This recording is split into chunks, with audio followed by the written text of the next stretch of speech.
if we could address you directly right now. Everything comes full circle. That's number one. I don't tell him what questions to ask me. There are a lot of people around town that have the same question. Brush my teeth. I'm a good wash in the morning. I can't confirm or deny. You know, just keep going a little bit longer here, Mike. You keep going a little bit longer. Yeah, well, your name is right on the top. Do you like the worst song bracket we're doing? It's considerably better than the supplement bracket. Let's start with that. I won a limbo contest. Oh, my God. Fran Brown joining us. These guys are working their butts off. They expect to see their fans. You want extra money just because you're North Carolina? I'm in all right What now. an honor for you and Jordan to be next to me. Every day. This is Orange Nation. There's music, there's fun, there's us. It's everything you could want all in one place. With Stephen Fonte and Paulie Sibilia.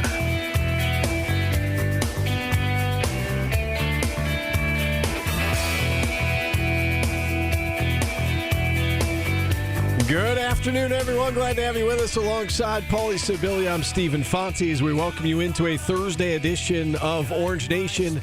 We got the Hall of Famer Jim Boeheim set to join us at 12:15. Rick DiUlio, 12:45. Another huge from get. just down the hall. He's going to be on to promote something called Playoffs for Pups happening this weekend. He'll tell us all about it at the Twin Rinks in Cicero. Hour number 2 wide open at this point. We'll take your phone calls throughout, 315-437-7644. What's up, Paulie? Nothing, Steve. What's up with you? Why do you have a smirk on your face? I don't know. I can't grasp whether or not I like the transfer portal or I hate it. Like yesterday, the Syracuse landed a shooter named Nate Kingz. And it's the same thing that happened last year. All right, this is what he does good. That's all we hear. This is what he does good. He shoots and blah, blah, blah. I don't know if he's good. The West Coast Conference isn't exactly world beaters. No, that's true. You like to see what he does against the best competition, right? Or any transfer. He played well against Gonzaga. Yeah, that's great. Down here for the Zags. Just saying. I know. You're right, and I mean we've talked about this the last several weeks that nobody's going to be happy. But until everybody gets November. such a hype up, like best this in the world. Okay, well let's here's the thing. settle down. You know, you look at Syracuse on paper, and we saw what they looked like this past year, and you know the profile of players that they need, not just players, and. One of the things that they desperately need is three-point shooting and consistent three-point shooting. And whether it's the West Coast Conference, the Ivy League, the ACC, or the SEC, the three-point line is the three-point line. And I know that, it can be more difficult to get your shot off, the higher you go up in competition. I get that. But he shoots better than 44% from three-point range. And that is something this team desperately needs, is an outside threat. He's got some size, can play the 3, can play the 2. There's some versatility there. He's got a better handle than Chris Bell, but from the videos I watched, it was very much him standing in the corner. He was getting wide open shots, though, as opposed to what, And making them. Yeah. On a consistent basis. So, there's that. But he did definitely, there were videos of him getting to the rim and putting the ball on the court, which was not exactly Chris Bell's bread and butter. He could do it baseline a lot because defenders would jump out on him, but going down the lane was not a strong. He'd get the ball ripped from him every time he tried to dribble in the lane. Yeah, and again, this is not a knock on Chris Bell, but we saw him just kind of disappear at times, or if things weren't going his way, pouting on the court, for lack of a better term, and they can't have that, right? I mean, they need somebody who, if he misses a shot, shake it off, go get it back on the other end. And so I think on paper, you're right. You don't know what this is all going to look like until November. We've been saying that. But on paper, this seems like a good get. Consider one of the best shooters, in the portal. He's got a couple years of eligibility left. He fills a need. Mm-hmm. William Kyle fills a need. they got to go get a point guard and fill another need. And they're still looking for front court depth as well. So, listen, they're by no means done. Does this signing put them over the top? No, but it's a step in the right direction. It could be a big piece of the puzzle. And by the Bartovic stands, he was 30, right, in the portal I saw of players. So who knows? Who knows? We won't know till they lace them up, right? Yeah. But they sure get the hype videos and the images out of a rim cut around their head and basketball palmed. And I think this was an important get for them because I do too. It's just it hopefully will. Well, I was going to say hopefully it'll settle everybody down. I'm sure that it won't. But this guy was tied to Syracuse, obviously, and we knew he was in town. And we knew at least one of the other schools he visited. And if he had chose not to come to Syracuse for whatever reason. Over Nevada? Right. But I'm just saying whether it was money or, if he visited here and maybe the coaches decided it wasn't the best fit. Whatever the reason is, if they did not end up together, the world would have been falling apart again, right? It would have been like, how could this guy get away? You can't get a guy from Oregon State. I think this was important for the coaching staff, the program, land this kid that, again, fills a need and move on to trying to sign a point guard. And I think that's the next order of business right now. The point guard's got to be a needle mover, right? It doesn't, we're not going to need to get the hype video. We're going to know when we see the name. I think that is the hope. Yeah. And if it's another mid-major guy, then I think that people will be upset by that or concerned by that. Maybe both. I'm not necessarily saying that. It's just better be one of the ones that everybody else is going. One of the sought-after guys? Yeah. That everybody's going after. I'm not downplaying the mid-major. So. You know what I mean. If it's not a household name, if people are going to be concerned. 5'4", mid-major player, not ideal. No, they need some size at the guard position. I think they learned that last year. So, I don't think we're going to see another 6-foot point guard next year, unless it's like Allen Iverson. I think he's out of eligibility. Is this true, Steve? When you say it's not a knock, it really is a knock? Yeah, I tend to. Yeah, I guess. I guess there's some truth to that.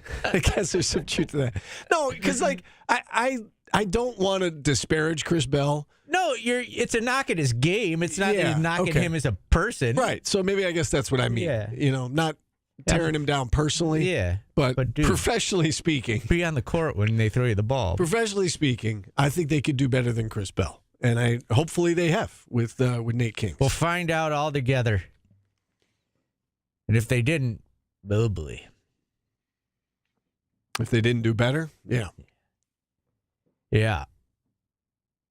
I mean, I don't think they're relying on him to put them over the top. I think they're hoping that he's a piece to the solution. Yes, a part of the solution. Shooter. He's a wing. They've got Sadiq White and Donnie Freeman at the forwards also, and it'll be interesting to see. Right, and they're not done yet out of the portal, obviously. They're going to go in and get several more guys, and I think that part of the problem last year is they went in, they got several guys, and really none of them were difference makers. Eddie Lampkin was good, especially by the end of the season. He was good. Jair Davis at the end of the season was good, but by and large, over the course of the entire season, they didn't really get any difference makers, between Taylor and Davis and Lampkin and Carlos. Well, you thought Bell, Moore. Right, yeah. Correct. And JJ were going to be them. Again, second year in a row where one of the guys that they were relying on was a no-show. Bell and the year before, with Benny Williams. So hopefully that doesn't happen next year. Right? Yeah, right. Hopefully the guys you're counting on show up, and it also kind of shows you part of the solution. Why Pitar is not here, because you now have a center, 3, 4 forwards, maybe 5 if you include all of the freshmen. So Yeah, His playing time is gone. I think when Donnie came back, I think that maybe he saw the writing on the wall that, okay, it's going to be hard to crack this lineup. It'll be interesting to see where he ends up. All right. Shall we take our first time out? Yeah. Would you like that? Well, the only reason I say that, we got Jim Boeheim 12:50 on the other side. Yeah. And I want to make sure that we got plenty of time to talk to Coach. So Sure. why don't we hit a timeout here, and we'll bring on Jim Boeheim on the other side. We'll talk to him certainly about the team, but Carmelo Anthony, first ballot Hall of Famer, well-deserved honor. We'll get Coach's thoughts on that next. You're listening to Orange Nation on ESPN Radio. Transfer portal in college basketball is open. Yep, an adventure into the totally unknown. Listen I'm here not for the ruling out latest Orange 6-foot guards. basketball I'm comings just saying and he better be able On to defend ESPN and, Syracuse. not get Hey, back Central New York, down. it's time for that year-round vacation Carlos at was your home. too And small how do they do that? in A every brand new aspect spa of it. from Liverpool Like, Pool and Spa. If you are in the market for a new hot tub, do yourself a favor and stop into Liverpool Pool and Spa Hot Tub Soup. Shut up, Ryan. You're all perfect. You're all perfect. Good. Half the time you're telling me to shut up, and now you're complaining that you can't hear me. Typical hypocrites.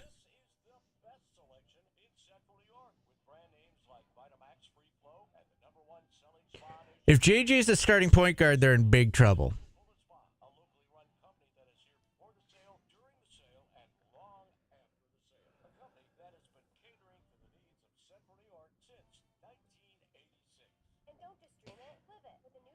I'm not feeling my biceps. It's about 40 below zero in this studio right now.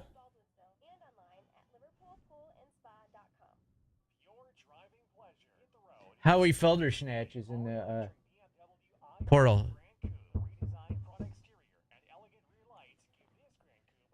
Former 5-star recruit, Steve.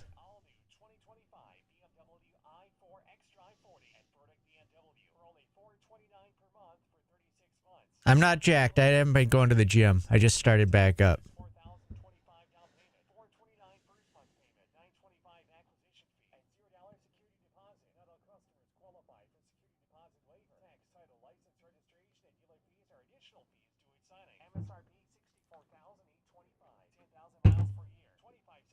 Planet Fitness weights. You're all perfect. You all just have a camera on you 24/7, and how you put your hands is just watched all the time.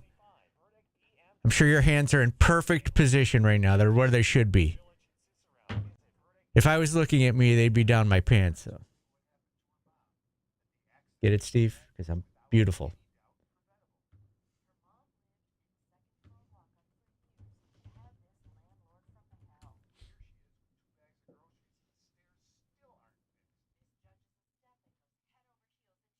Oh my God, Steve, you're in the thinker pose. Do something better with your hands. Oh my God. He's got the whole world in his hands. All right, how's that? Is my hat better? I mean, oh my God, I can't today. I'm sorry, I wore a hat that was too high on my head.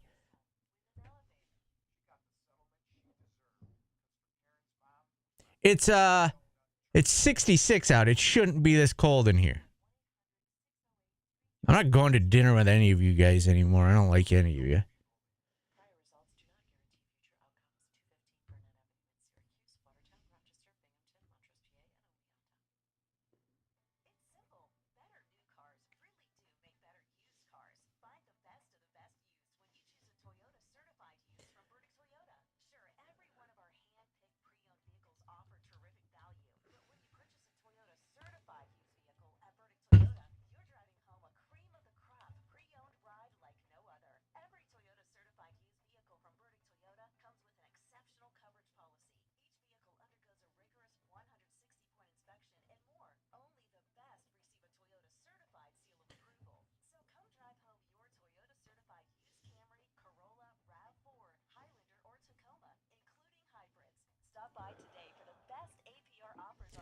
San Diego isn't a viable option. Unless I want to go live in my dad's house. Radio isn't exactly a booming business right now.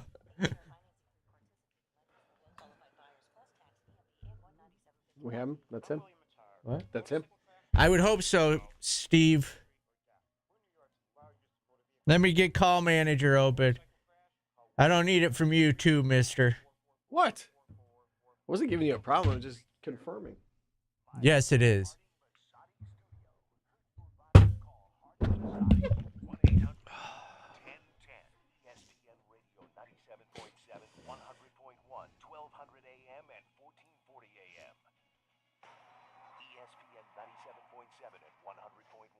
Watch live on QSportsTalk.com.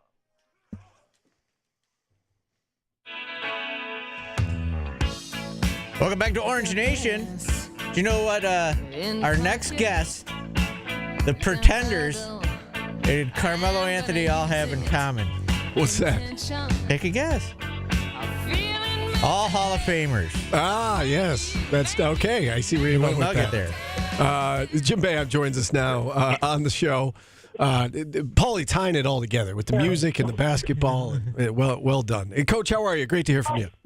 I'm good. On my way to San Antonio.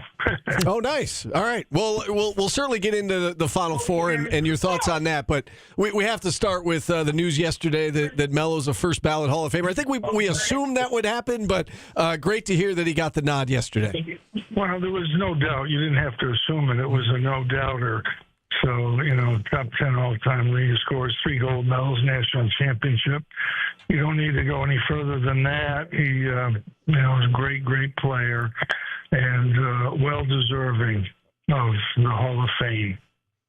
When you watch Cooper Flagg play, there have been a lot of comparisons during this run about he reminds a lot of people of what Melo did back in 2003. Do you see any comparisons?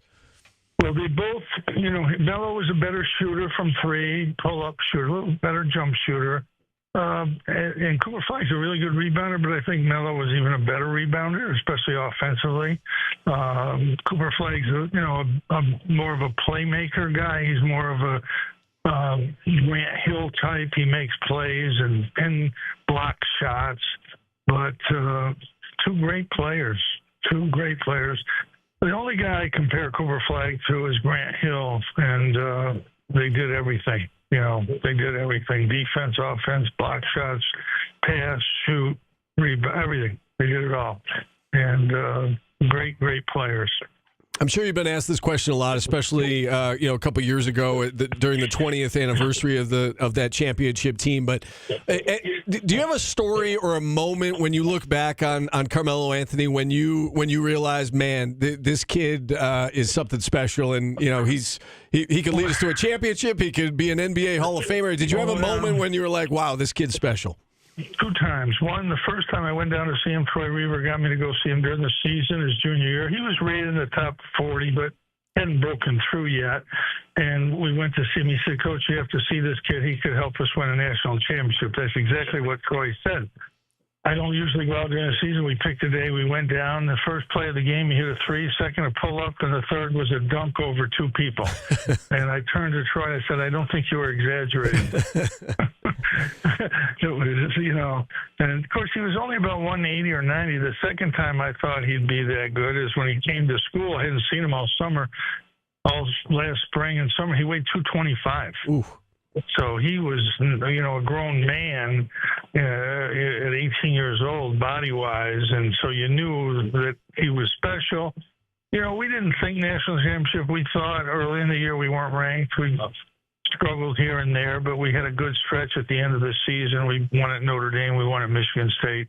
So we thought we had a chance, but until we got going in the tournament, we really didn't think that much about it until we got to the Final Four, and that's where he played his best. I mean, he played pretty good in the tournament, but not great. But in the final 2 games against Texas and Kansas, he was unbelievable, and that's the story. That's the whole story. First freshman to really dominate and win a national championship and be a player of the tournament too. So spectacular player. And we've seen a lot of one and done since then. You know, some have a relationship with their college that they went to for a few months. Some do not. Obviously, Melo is very close to SU. He's going to be the commencement speaker next month at graduation. There's the practice facility was named. Well, I know a whole list of things. We wouldn't have the Melo Center without his donation. We wouldn't. He's given us money, for courts and stuff in the city. He's given back to Baltimore, New York, Denver, wherever he's been. So he's a very, very big philanthropist, and he's been very successful in business, and it's a good story. He's come all the way, and the biggest thing is his loyalty to Syracuse. He was here 1 year, but he's been tremendously loyal. And we're really grateful for that. And he's letting us have his son, so that's even better. And I was going to say, do you personally take great pride in that? The fact that he has stayed so connected and so close to you and your family and to the university. Yeah, he's a great alum and a great person, and we're very lucky. We got the whole package when we got Carmelo Anthony. There's no question about it. I'm sure you've been watching, Syracuse and what they're doing in the portal. Just picked up a wing player yesterday, 6'5" shooter from Oregon State. They've got a center out of the portal. Your thoughts on kind of what they've accomplished so far in this offseason? First of all, I hear a lot of things, about why they didn't do this last year. They didn't have any money. Right. So it's about money. You have to have money to get players. And the price has gone up. We have money now, and they're able to get players that they want. I mean, we wanted other guys last year, but if you don't have the money, you're not going to get them. They have the money, and they've retained the two guys they had to retain. And they've got a defensive center. They got an all-purpose guard who can defend and shoot and has good size. And so they're well on their way to a great recruiting class, portal recruiting class, I believe. The freshmen, I think, can help. And having J.J. and Donnie was important. Defensive center was next on the list. They probably need another guard. They could use a point guard. J.J. could play more at the point with a good guard beside him, which he will have. But I think they'll still get somebody else in the portal at the guard spot. People are talking about getting 12 or 13. You don't need that many guys. People forget we won a national championship with 9 players on our team. I don't think people remember that. Do you remember that, Paulie? No, I do. I was there. Yeah, I remember. I was there. Coach, when you look at the transfer portal now, in hindsight, after being retired this time, are you glad you're not dealing with this? If I was 55, I would have dealt with it. But I wouldn't have liked it. No coach likes it, but you do what you have to do. Freshmen become eligible, 3-point line comes in. Whatever happens, you adjust to it. And, we can go into a different conference, starting a conference. We made there's a lot of adjustments that are made. And this is the biggest, but you would make it, as coaches have. And it's not just young. Old coaches have made it. Tom Izzo, he's an older coach. He's made it. It's just something you have to do. Right now, if somebody wanted me to coach, or even 2-3 years ago, I wouldn't have wanted it. It's just different, and it's kind of crazy. It's not the work. Everybody says, well, you have to work more. No, I mean, it's an extra month or so, but it's just, it's just different, and it's really not something that I would want to do right now. But if you're 50 and you have to do it, you do it. That's the way it works. Everything changes. You have to be able to change to be successful at anything. Just the way the world works. Do you think the NCAA's got to make some changes or adjustments to deadlines, timelines? I have no power to do anything. Yeah, right. That matters. Yeah. The biggest thing that's a myth is that people say, well, Villanova's saying Big East schools can spend $12 million or $15. They might. You don't think Alabama's going to spend 12 or 15 in basketball? You don't think that Auburn is, that Kentucky is, that Texas is, that Duke? They're all going to spend 10, 12 million. How does that figure in 20? Well, there's 20, and then there's still the collectives. And everybody says the collectives have to be approved. Well, it's an outside agency, and as soon as they disprove or don't allow one of the players the money that they're getting from the collective, player will sue and win and get the money. Yeah. So instead of $20 million, I'm guessing it'll probably be, well, Ohio State spent 20 on football last year, and they're not going to go down, and they're going to spend 8 to 10 on basketball, so that's 30 right there. So get the numbers right. It's not 20, it's going to be 30. Yeah. But if you have 20, you can win. You might not be able to win the national championship, but you can win. You can get good players and win. Texas Tech went a long way. They didn't have a huge budget, but the teams playing right now spent a lot of money. Florida, Auburn, Duke, Houston. You mentioned those teams. Who do you see coming out on top after this weekend? Well, I think it's been Duke from the beginning when I first saw them. They've got the best team, best defense, one of the better offenses. I mean, anybody can lose in a one-game situation. Somebody gets hurt. Somebody just starts missing shots. Anything can happen. But it's highly unlikely that anybody wins but Duke. Have you enjoyed the tournament? Paulie was saying the other day it's the worst tournament of his life because of the lack of upsets. Do you like the fact that we've got the 4 best teams left, or is it lacking some drama for you? No, I like the best teams. The best teams usually get there. Every once in a while, an unknown will, like George Mason. But that, first of all, that's never happening again. Right. I talked to a coach the other day. He had his 2 best players, smaller school. They both left. He would have been really good next year, had a really good chance to be a tournament team and win. The 2 best players left. All those schools that were good are going to lose their best players. Drake was good this year. They not only lost their coach, they lost their 2 best players. Yep. So those schools can never, they might upset one team maybe, but you're unlikely to ever make a run again like those teams did. But on the other hand, if you like basketball, you're getting the best teams playing. Sweet 16, you're going to have the best teams there, and those should be the best games. They're not always, but they should be. This should be a really good Final Four, but you never know what happens in these games. But they're the best teams are there. Yeah, we shall see. Duke and Houston in one semifinal, Auburn, Florida in the other on Saturday night. Coach, we'll let you get down there. Enjoy your time in San Antonio. Enjoy the Final Four, and thanks for the time. We look forward to chatting again soon. Thanks, guys. All right, Jim Boeheim joining us here on the show. And with that, we'll open up the phone lines, 315-437-7644. We'll take a timeout. We're back after this on ESPN Radio.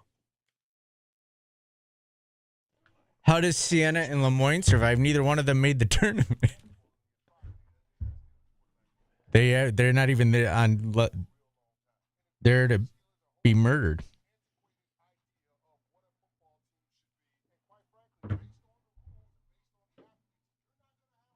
What do you think about this question that's in the rundown at 12:30?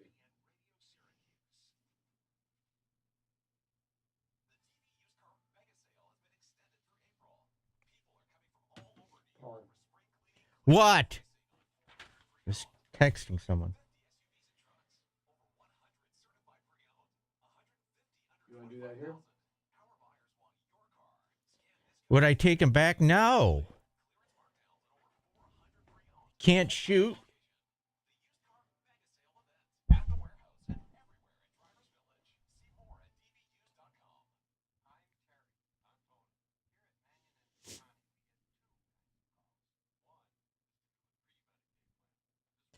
Robert Morris had 5 guys leave.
Yes, we talked about Real Genius. That's one of my favorite movies.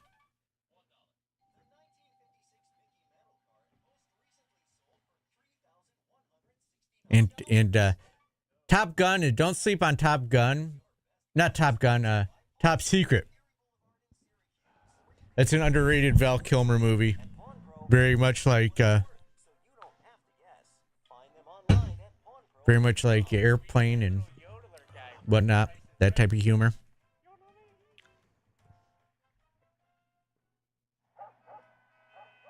you hear that? Asthma triggers are everywhere. From dust mites, head dander, and pollen, to smog and smoke. An asthma attack can strike anywhere, anytime. Be prepared with quick-acting Primatene Mist. Clinically proven to open airways quickly.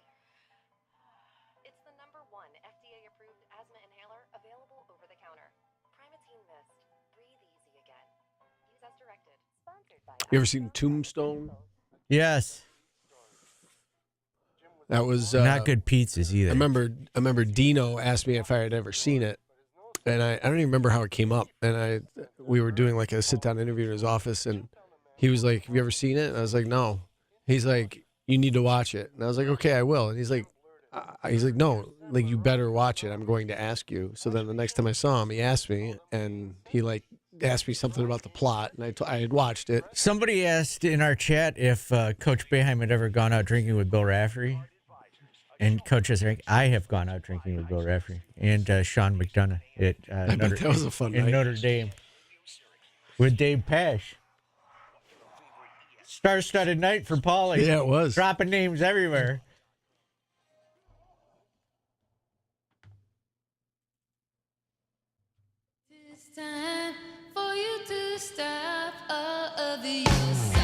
Stop your sobbing, Steve. Quadir Copeland's in the portal, Steve. Do we need to do this? No, we don't. That's why I asked you during the commercial break. No, but we do need to do it because it just pokes the bear, and I enjoy a good bear poking every once in a while. If you know what I mean. Leave it up to you. If you get what I'm at, would you take him back? You want to say who him is for the rest of the listeners? I just said Quadir. Oh, you did? Okay. I missed that part. In the transfer portal. Okay. Would you take him back? You're asking me if I would take him back. No, Steve. I'm asking the other person in the studio. I thought you were just like putting it out to our listeners. Yeah, they can answer too. Would I take him back? This is what I think. You know my feelings on Quadir. I think you could do worse than him. I think you could do better than him. So if he were like, the only guy left, and you were like... So you're saying no? No, I mean, you got to weigh your options. I think you could do better than Quadir Copeland. Like, if he came back, like, if you were to ask me, would you be excited to see him back in a Syracuse uniform, I would say no. But I think you could do worse than him as well. Does that make sense? Yeah. So you're sugarcoating a no. Yes, you could do worse than him. You said, would you take it back? It's under what circumstances? You said if he was the last point guard available. No. If he was if he was the best of what was left, then yes, I would take him. I think you're going to have to cross a lot of names off the list before you get to he's the best of what's left. There's zero shot he's coming back to yes, right. This is hypothetical. I would not. I think they could do better. Hard no. I'm kind of shocked. Our chat is very pro no also, Steve. And didn't it seem like when they let him go, it was, oh my goodness, he got away. What have they done? This is horrible. Yes. Now, a different question is, would you rather have had him last year? And I probably would have. I think he was I think he was a better player than Jaquan Carlos. Again, that's not taking a shot at Jaquan Carlos. Yeah, I think I would have rather had him last year. Yes. For this year, no. Going into last year, also, no.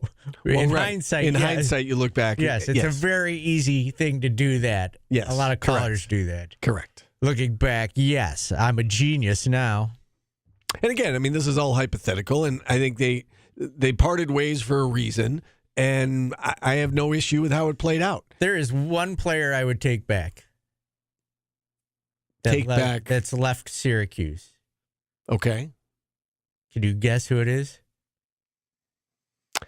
One player who left Syracuse that you would take back. That's still currently got eligibility. I was going to say, you're talking about Kadari? No, he doesn't have eligibility. Oh, okay. Malik Brown. Oh, all right.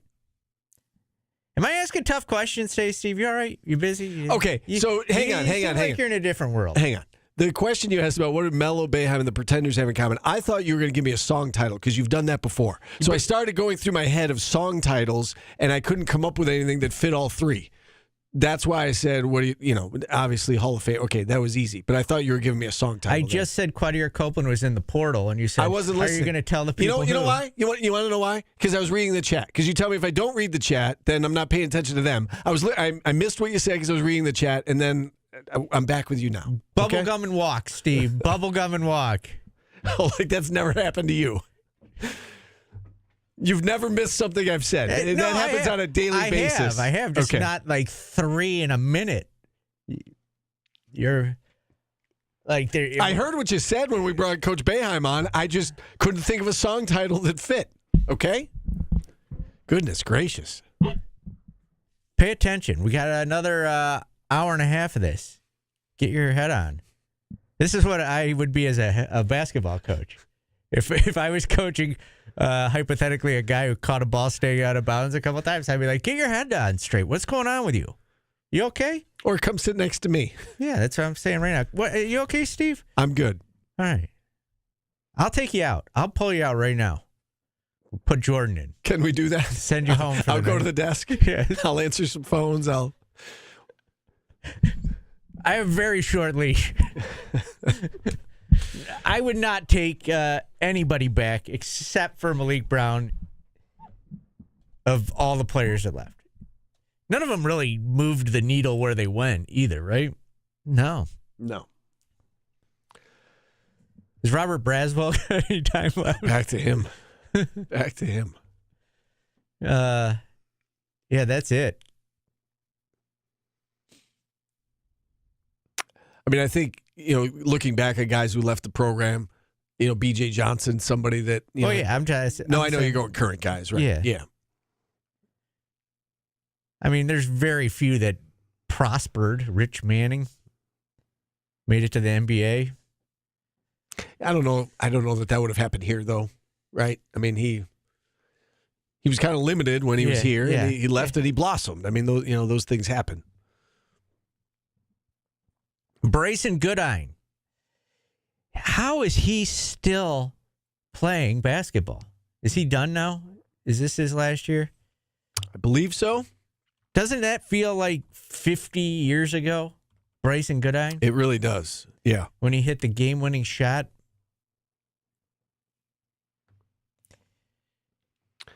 He played 6 years. So, yes, he's done. He's done. Syracuse, Providence, Fairfield, Oklahoma. And he had a COVID year back, and then he was injured his 4th year when he was in Fairfield. They've got to just stop giving PJ. I don't know. I get the medical COVID thing's over. It's just well, right. The COVID year was one, and then he had a medical red shirt. These guys are playing longer than most people's NBA careers. I mean, Quincy Ballard, the kid that from Henniger went to Wichita State. This is going to be his 6th year wherever he plays. Same type of reason. Dealt with injuries. Would you take him? Yeah. Well, yeah. What do you mean? No, I'm just asking. Oh, yeah. Questions. Yeah, I would take him also. Do you think he's a little pricey for the center position right now? I do.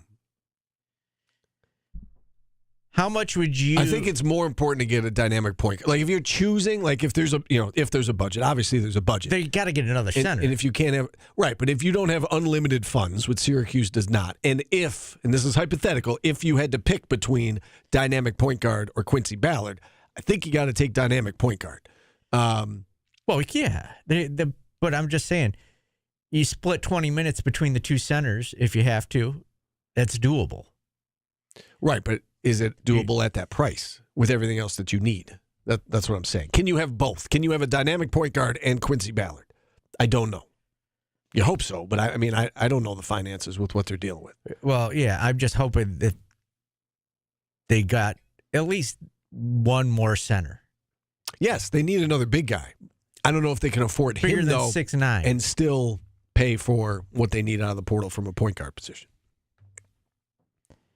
Someone in the chat says Ballard wants 1.5. The guy has not earned 1.5. Like, is he worth 1.5 mil?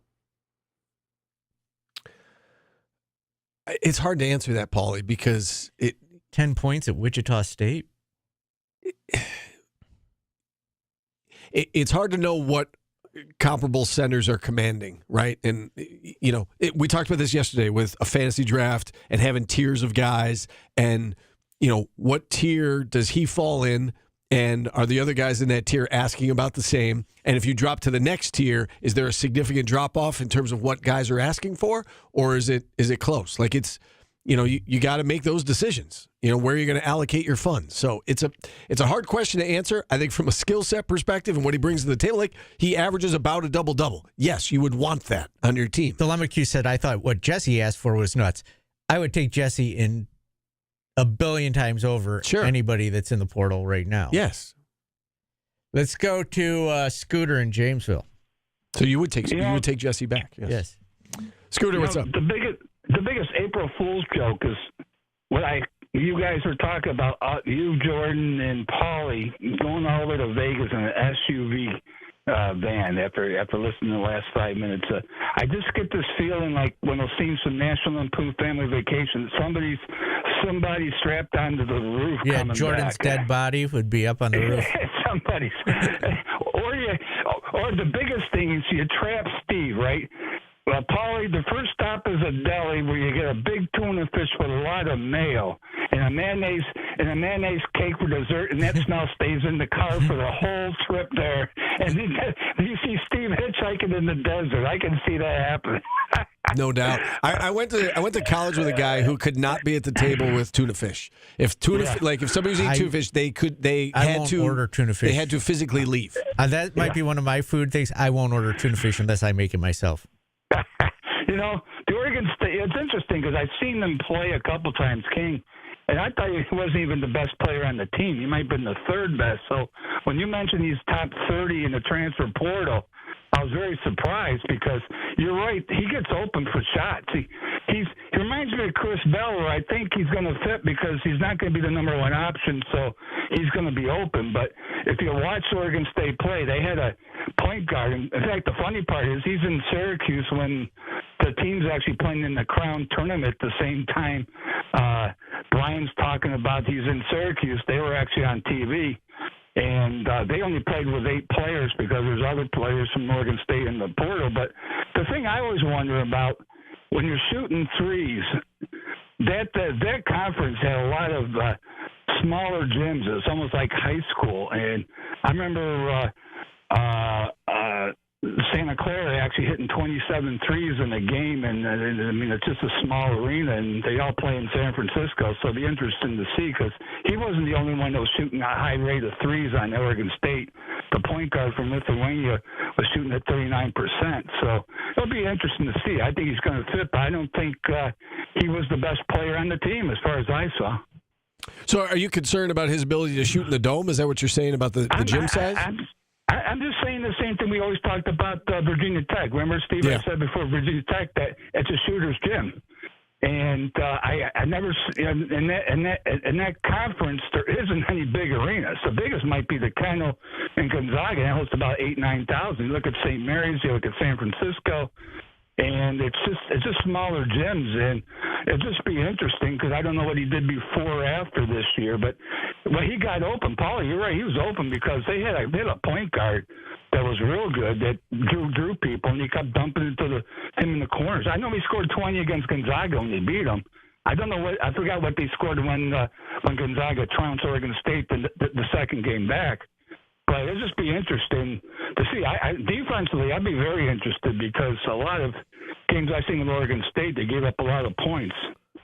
And so it'd be interesting. But he can shoot, but I think he's Chris Bell, maybe a little bit bigger and stronger, maybe. But what I saw, they had a center, they had a point guard, and he was always open because he wasn't the first option. Well, that's what I think Bell. Syracuse is hoping also. Yeah, Yes. exactly. So, and that's what happened this year, Scooter, is I think Bell was supposed to be the third or fourth option. JJ got hurt.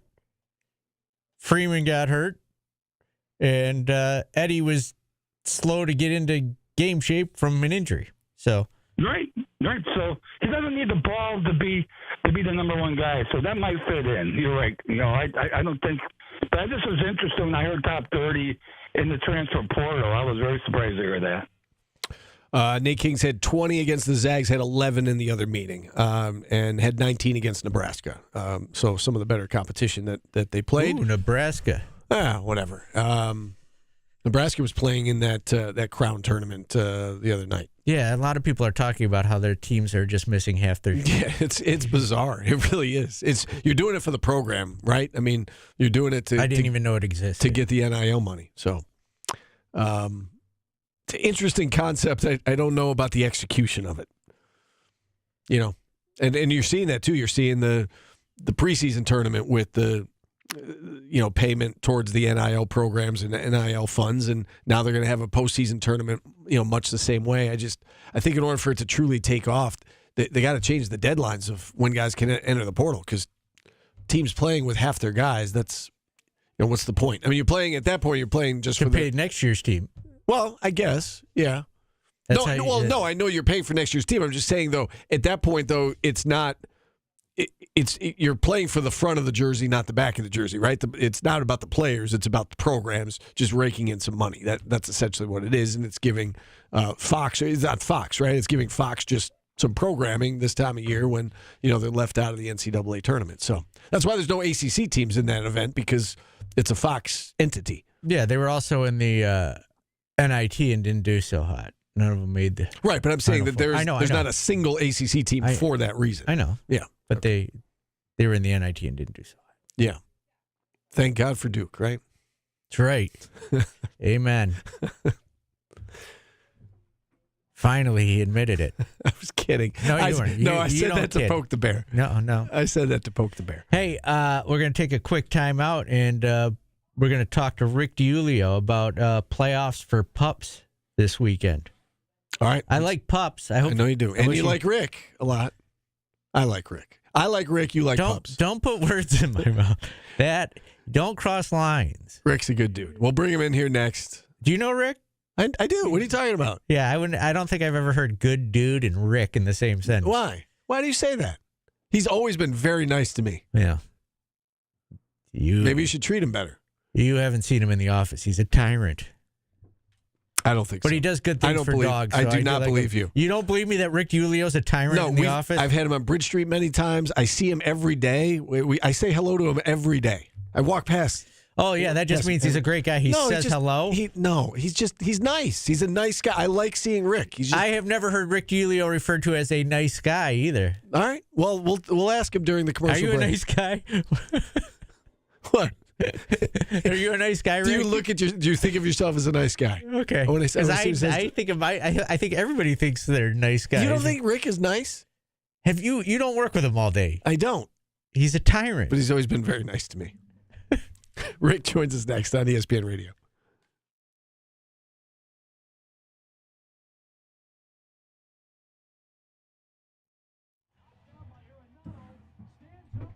I need birds. We'll ask Rick about his favorite birds, too. Rick isn't nice. Sunday night baseball plays here. Pre-game at 6 p.m., first pitch at 7 on ESPN Radio, Syracuse 97.7 and 100.1.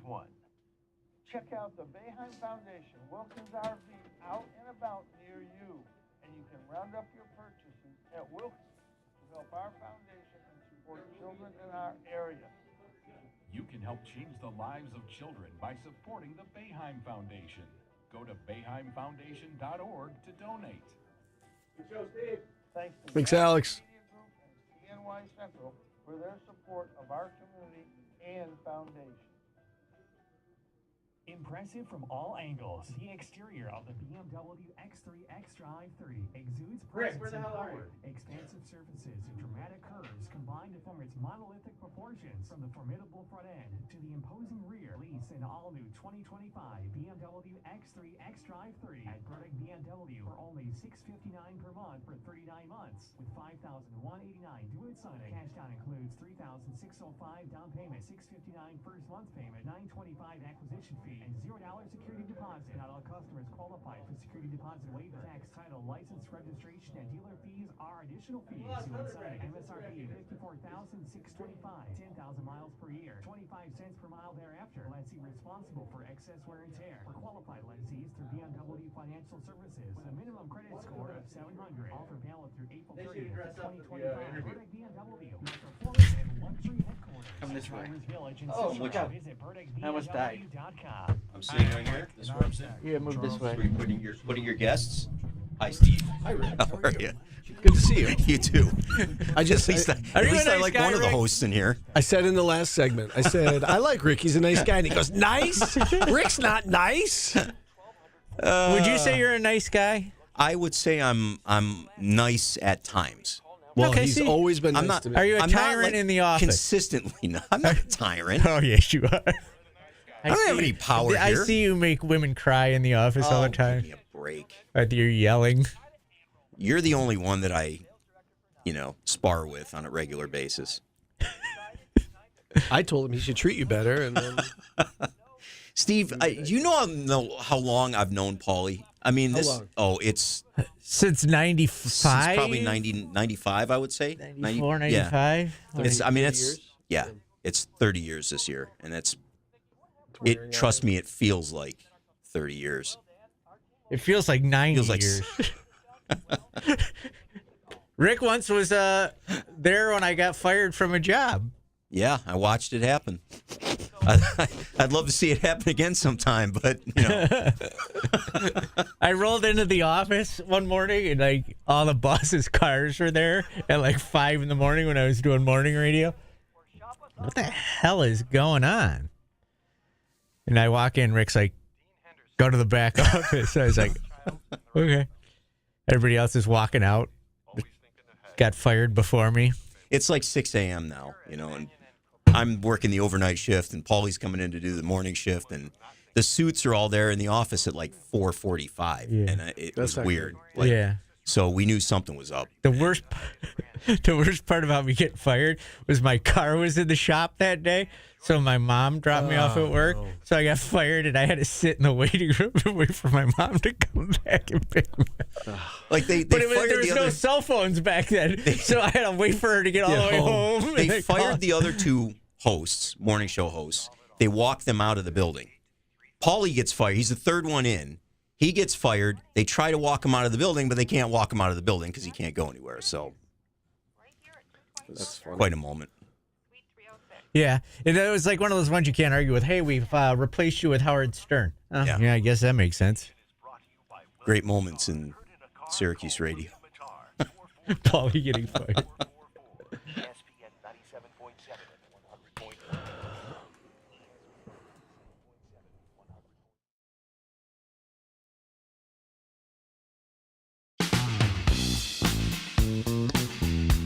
Hey, no, it's not a radio show that you would think it would be associated with this song. My City Was Gone by the Pretenders. It's Pretenders Day. I'm surrounded by two music guys. Nah, he's way smarter about music than I am. Rick DiUlio joining us here in studio. You got a nugget about the Pretenders? I think today we're doing it because Chrissy Hines was... arrested for beating someone up in a bar. She actually got kicked out of a bar for punching Carly Simon once. Oh, you don't want to run into her at a bar. She is a tyrant. Rick is not. She is a tyrant. Yeah. All right, Rick, you're here to tell us about the Playoffs for Pups event going on this weekend, Saturday, at the Twin Rinks in Cicero. What's this all about? Yeah, so, I mean, most people know that in my spare time I play hockey, and I'm part of a beer league. We've got a lot of teams in our league, about 20 teams in the league, and we're doing the playoffs this coming weekend, and we're doing it all in one day, one big tournament. So everybody's playing each other, and the champions will be crowned. But we thought we'd do something cool, kind of off ice in between the two rinks. There's games going on, concurrently. But we're going to have a massive fundraiser for Humane CNY. And we've got silent auction with some really cool autographed sports memorabilia from the Giants and the New York Mets and the Rangers, and cool things from the Sabres and Bills and everything. So it's really going to be a lot of fun. We think we're going to raise a lot of money. There's 50-50. There's food trucks from our friends from Toss and Fire Pizza and Food Rescue. And we've got some special guests coming, and Christy Cacciano will be there for a little bit. So it's going to be a real fun day, and we're looking to raise as much money as we can for Humane CNY. All right, we know you've got a passion for hockey. You obviously have a passion for this charity as well. Yeah. So what made you want to put this thing together? I got an idea a couple of years ago. I saw a friend of mine had his dog with him one night at the rink, and he let the dog out on the ice just to kill some time while he was doing his work. And this dog was having the time of its life, running around, sliding all over the ice, and he couldn't get the dog off the ice. So I thought maybe someday we do a fundraiser where we get dogs on the ice, and that's what we're going to do as part of this at 2:45 on Saturday. We're opening up the ice, and we're going to have a couple of adoptable dogs from Humane CNY out there, and we're going to bring, some other folks are going to bring their dogs, and we're going to have like a little puppy bowl on the ice, and I think it's going to be some great video footage, and I just think it's going to be a cool little element to the fundraiser. Do you know the greatest dog ever rescued from Humane CNY? Steve? Indy? Yes. Yeah. Yes. Good answer. I was hoping maybe you'd bring Indy this weekend. I'm very busy. I've got plans. I've got a stomach ache that day. Yeah. I feel like Indy might get hurt on the ice. I think Indy would have a great time. What are you talking about? I don't know. She's so small and precious. I don't want to see her get hurt. My dog is not precious. She's made of steel. She'd be out there. She would be out there maybe with some other dogs, and they're all friendly. I mean, there's not going to be any issues, but she'd be out there. I bet she'd have a great time. We're going to throw some tennis balls out there, and we're going to let them just go crazy. She does not like cold. I can tell you that. She will not go out. Like if it's snowing out, I have to pick her up and toss her to go out. Once again, Rick, where someone wants to know what's the name of this event and where is it again? Yeah, it's called Playoffs for Pups. And it'll be this Saturday from 11 a.m. to 5 p.m. It'll be at the what used to be the Cicero Twin Rinks, but it's now called Mid-State Athletic Community Center. And it's just going to be a big, big event, and it's going to be a lot of fun. There's going to be so many different elements to it that there's something for everybody. And face painting for kids. I was going to say it's a family-friendly event. It's a family-friendly event. We want to see everybody come out, so it'll be a lot of fun, and I think we'll raise a lot of money. You're a big animal guy, Rick. I'm doing a bird bracket. Yeah, I heard about that. Yeah, you have a favorite bird? I mean, who doesn't love a bald eagle or, I'm glad you said bald eagle. All right, so the bird watchers, I drive by them every day on Onondaga Lake Parkway. Yep. The dopes are sitting over here taking pictures of them far away. The one day I drive by and all the dopes aren't over trying to take pictures from miles away with their photo. The bald eagles are all hanging where those guys are. They're smart. Yeah. They're amazing. They're absolutely amazing. If you drive by there and you see them, they are really amazing. And there's a lot of them over there. Yeah. Yeah. You know what I don't like is when the swans decide to cross the road while I have places to be. No. I hope you at least stop for them. Yes. Okay, good. Yeah, but they there's a whole family of them crossing the road. You ever run into that? Yeah. That's not fun. Yeah. Are they swans? No, geese. Whatever the hell. Yeah, it's they're not swans. Whatever. Yeah. But you got to be nice, Stop and let them go. Yeah. Don't be in a hurry. I'm not, Rick. What are you trying to accuse me of? You're trying to put... Some bad things have happened before. Let's just put it that way. So I hope you're not one of those. No, I'm not. Okay, good. I love animals. All right. Well, bring Indy. She said no. We'll ask you how it was. She just on texted Monday. me. I don't like that. She texted you. I'm scared of that guy. Sounds good. Rick, good stuff. Good luck with the Steve, event. thank you. Paulie, thank you, guys. See, he's always nice. Hour number 2 kicks off next on ESPN Radio.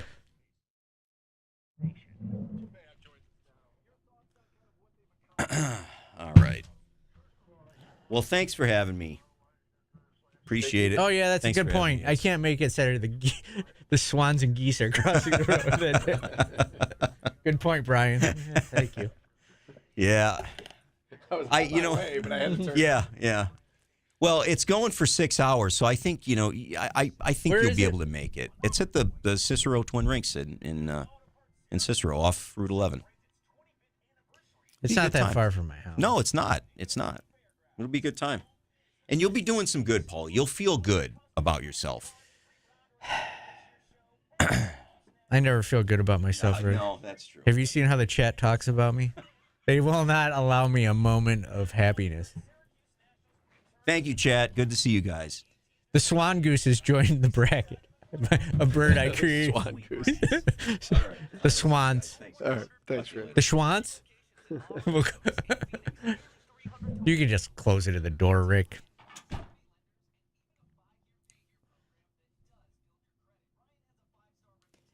Hey, Rick!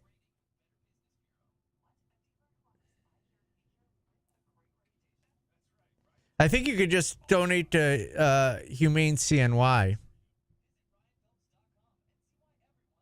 Yeah, it was really funny. The day there were no photo guys there, all the black crows the bald eagles were hanging out. I almost crashed because I was enjoying its majestic beauty.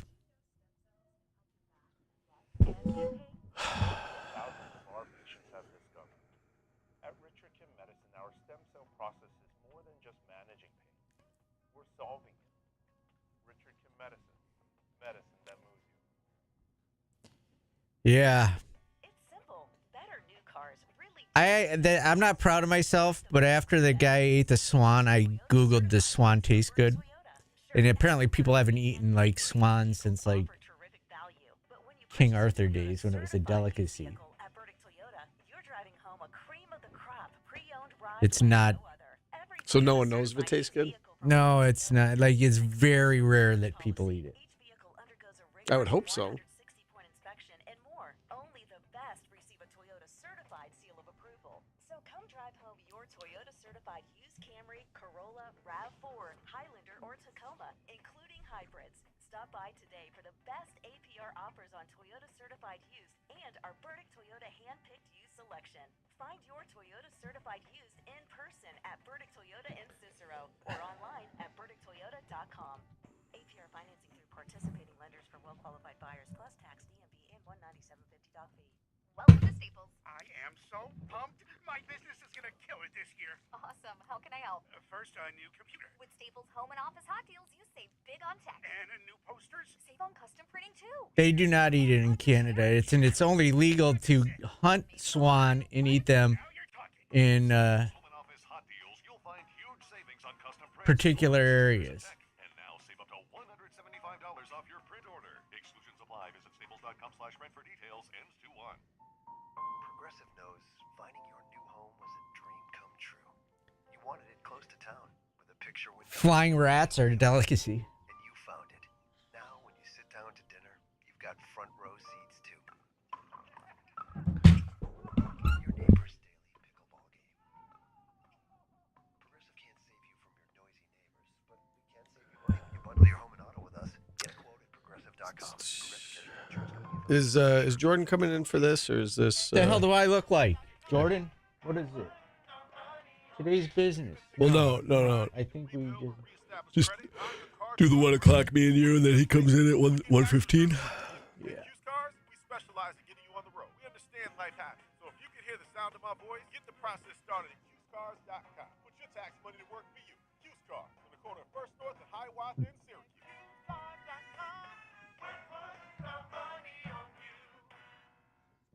WTLA North Syracuse, WSGO Oswego, W249BC Mattydale, W261AC Oswego, W2KWHD2 Bridgeport, ESPN Radio. Watch your favorite ESPN Syracuse sports talk shows on QSportsTalk.com. Hour number 2 of The Pretenders. Middle of the road. We learned a valuable lesson last segment, Steve, about being in the middle of the road. If there's an animal in the middle of the road, stop and let it cross. That's good advice, yeah. That's one to grow on. The more you know. What did G.I. Joe used to say? And knowing is half the battle. Is that what he used to say? Sure. You didn't watch G.I. Joe. G.I. Joe. You never watched G.I. Joe. I did not. Yeah, you were watching Knowing the Smurfs. is half the battle. Yes, Yep. you were watching the Smurfs. I can tell. I did watch the Smurfs. Yeah, I know. I got you pegged, bro. Are you judging me? Yes, I'm judging the hell out of you right now. What does that tell you? That you were a Smurf watcher. It's not an insult. Feels like it. I'm not knocking you. You just were watching the Smurfs while I was watching G.I. Joe. Yes, that is accurate. How'd you feel about the Snorks, the underwater Smurfs? It was the same exact cartoon. I didn't even know that existed. I wasn't sure what that was. No, never saw it. Okay. Want to go through the current roles of the players on Syracuse basketball? That is why I'm a real man. I watch G.I. Joe and you watch Smurfs. It's a huge difference. Okay. Maybe that's why I didn't. I've been working with you too long that I can just that I knew stupid things like that. Speaking of roles, yeah, J.J. Starling. Right now, he's the point guard, right? He's the one right now. I don't think he'll be that, but if we're going by the current roster. Well, if you're going by the current roster, then he has to be. But no, I think that he's going to be the starting two guard. Okay. I would think so, too. And if they go into the season and he's the starting point guard, as you said, I think earlier this show, because I was paying attention, you said that's a problem. Yeah. Or that's not good. You said something along those lines. Yeah. So, yeah. And do you think his scoring numbers can be replicated? Can be, yes. Will they be? I don't think so. Because they'll have other options. Yeah, and I think it's a good thing. I think this is a case of, like Sean Tucker, right? He had that monster year, and then the following year, I remember Dino saying it, his numbers could go down and his season could be better. And I think that this is a case of sometimes less is more. And I think you could see JJ's stats, at least from a scoring perspective, go down, but maybe he's more efficient from the field. And the team is better off with him not with him not feeling like he has to go 3 for 17 from the field. You know what I'm saying? Instead, he goes, 4 for 7 or, 7 for 12. That would be better than him taking 19 shots sometimes. Donnie Freeman, what he did last year, he was a double-double. I think he's going to be better. He could be better. He's going to essentially still be a freshman next year. Yes, but he's gotten a taste of it. And he played for half a season. And, he's working with, college strength and conditioning coaches. And he's been in the system. I think you're going to see him improve on both ends of the court. The defense was really the part that needed to improve. So while you're right that, yes, he hasn't played a full season of basketball yet, I think you're going to see him make a leap. All right. In the middle of last season, we heard that Coach Autry say on his radio show out at Carrabba's that one Sadiq White could start and you could see Donnie Freeman on. I don't know if he could start, but he said you could see Sadiq White and Donnie Freeman on the court at the same time. Together. Sure. Do you think that's the starting front court?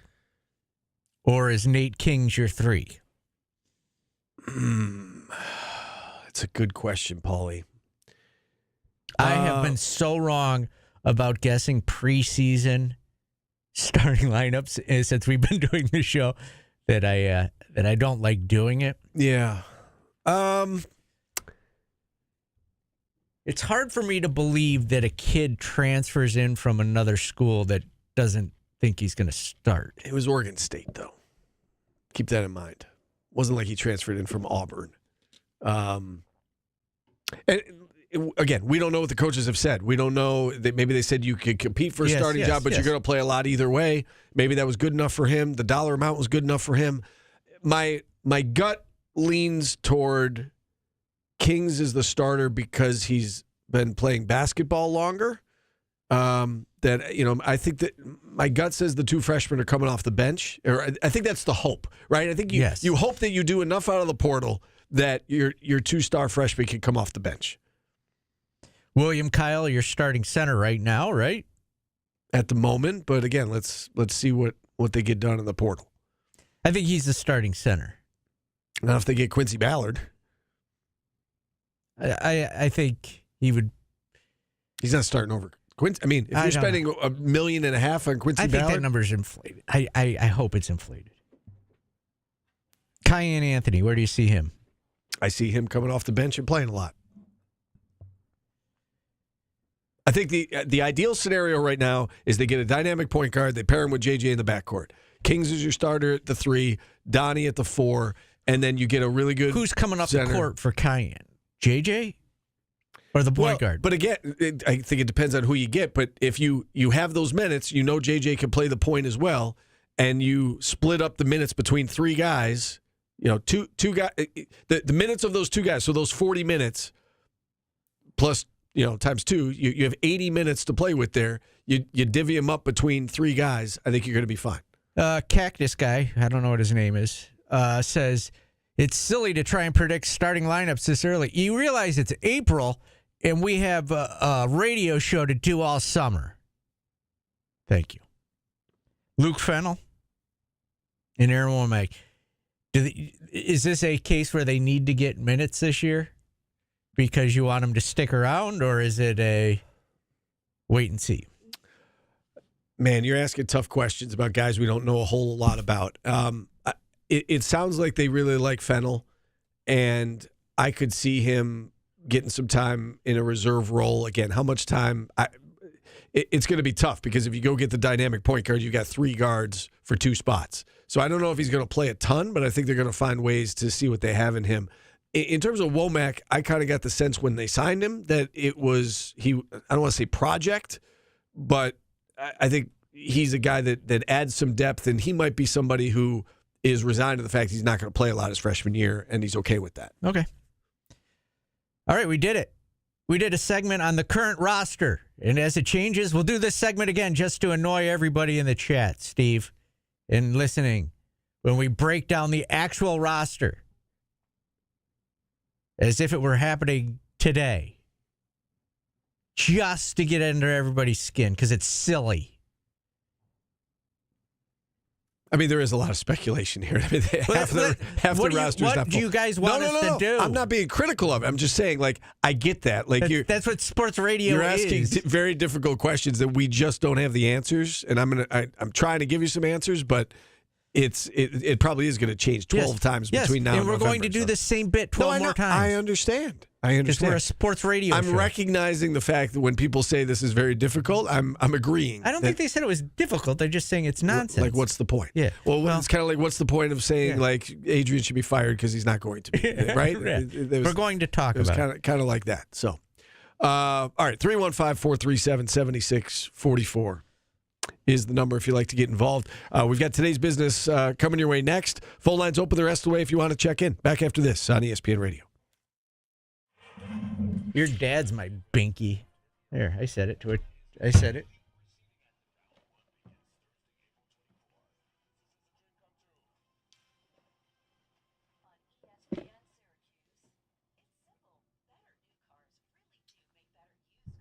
Find the best of the best used when you choose a Toyota certified used from Burdick Yep. Toyota. Sure, We spoon and hug all night. pre-owned vehicles offer terrific value, but when you purchase a Toyota certified Oh, I thought it through. at Burdick Toyota, you're driving home a cream of the crop pre-owned ride like no other. Every Toyota certified used vehicle from Burdick Toyota comes with an exceptional coverage policy. Each vehicle undergoes a rigorous 160-point inspection and more. Only the best receive a Toyota certified seal of approval. So come drive home your Toyota certified used Camry. Leave my dog out of your mouth. I'll have Will Smith come get you. Keep my dog's name out your mouth. We used to take May through July off, but we like to get paid. Or online at burdicktoyota.com. APR financing through participating qualified buyers plus tax DMV and 190. I don't want to fight anybody. I'm a tiny little man. At William Attar, we focus on car accidents, and we know how to guide you through the tough stuff. I get it. It's a fellatio joke. So you're not stuck handling it alone. We're here 24/7, and if you can't come to us, we can come to you. Ooh, today's business. I got to get a kicker. Yep. Well, you're not going to get it from me. You're damn right I'm not. I know it's entertaining. You watch Smurfs. Why is that like a shot at me? I don't get it. Oh, you know.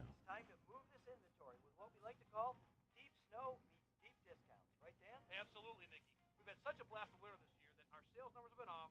So to combat that, we're taking the deepest snow all year and giving out the deepest discounts this year. Thousands, if not tens of thousands off certain vehicles for a winter's over celebration. Nikki, what happens if our team can't make the deal that our customers want? Well, Dan, our team will reach out to me. And if I can't get it done, well, you know you're going to get the call. I'd rather not have to have that happen. So I'm going to make a really aggressive deal. Okay, so what you're telling me is deep snow made less sales, so we're starting off behind this year, and deep discounts is how we're going to ramp up sales. Got it.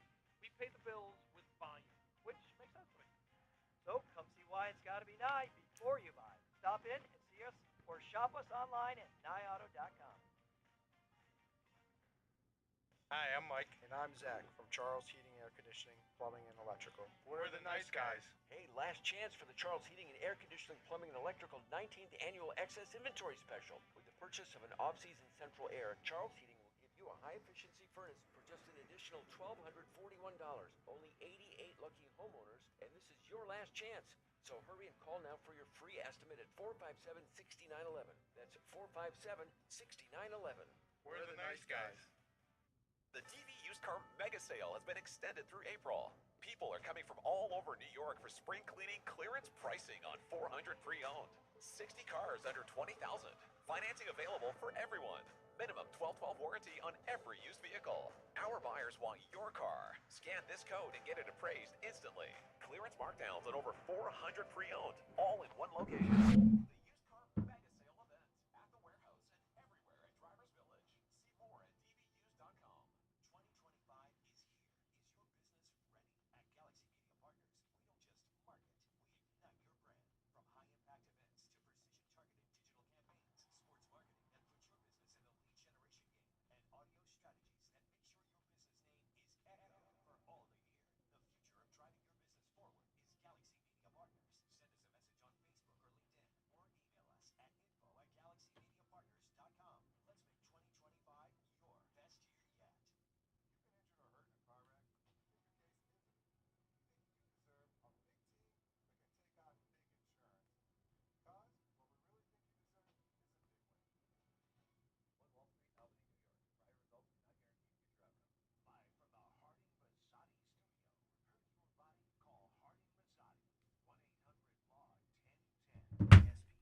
Back on the Chain Gang from the Pretenders.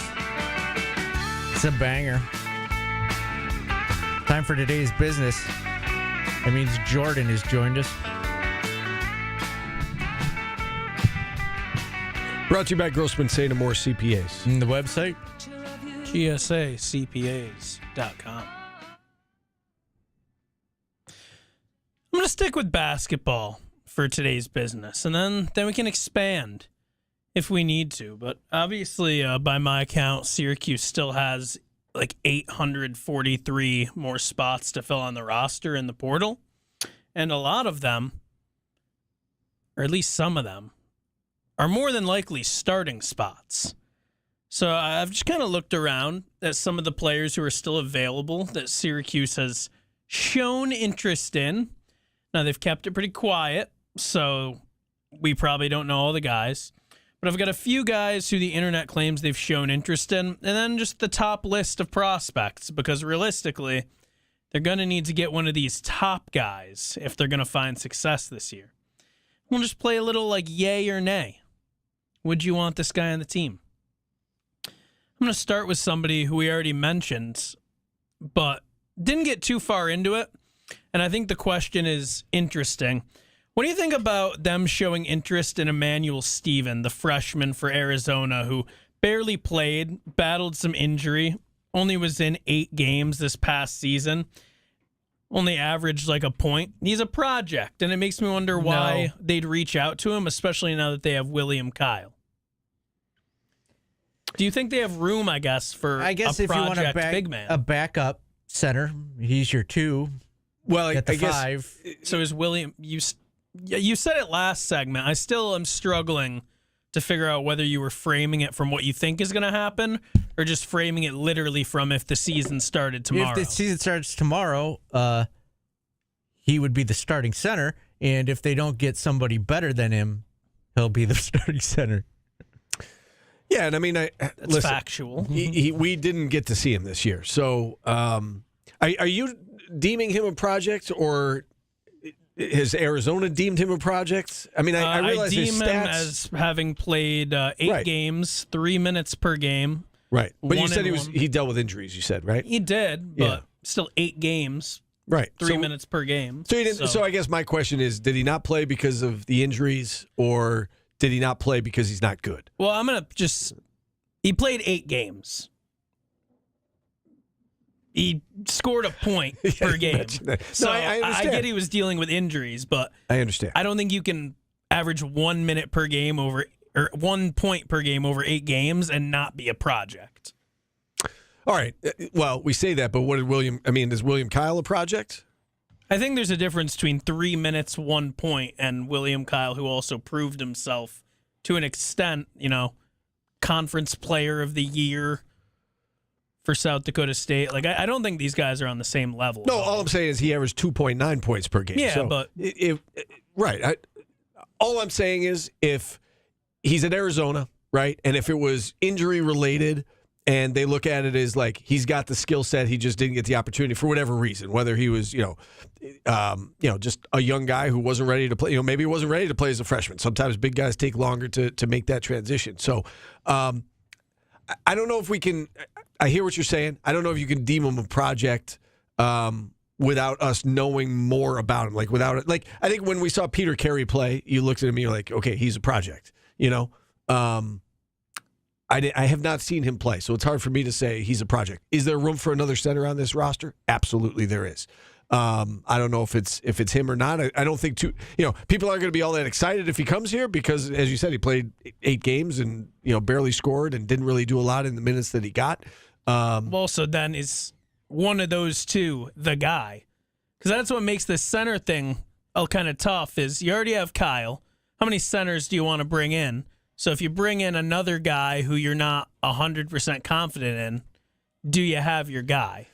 Right. I think you hope that one of them work out. But as we discussed, they can't really be crossing their fingers on anybody next year. They have to be pretty certain that they're getting the right fit. So his 24/7 high school recruitment breakdown was he was a 4-star. He was the 22nd best center in the thing, and it says Steven is one of the best defensive big men in the country. He's a gifted athlete with great size at the cup frame and should continue to expand college weight room.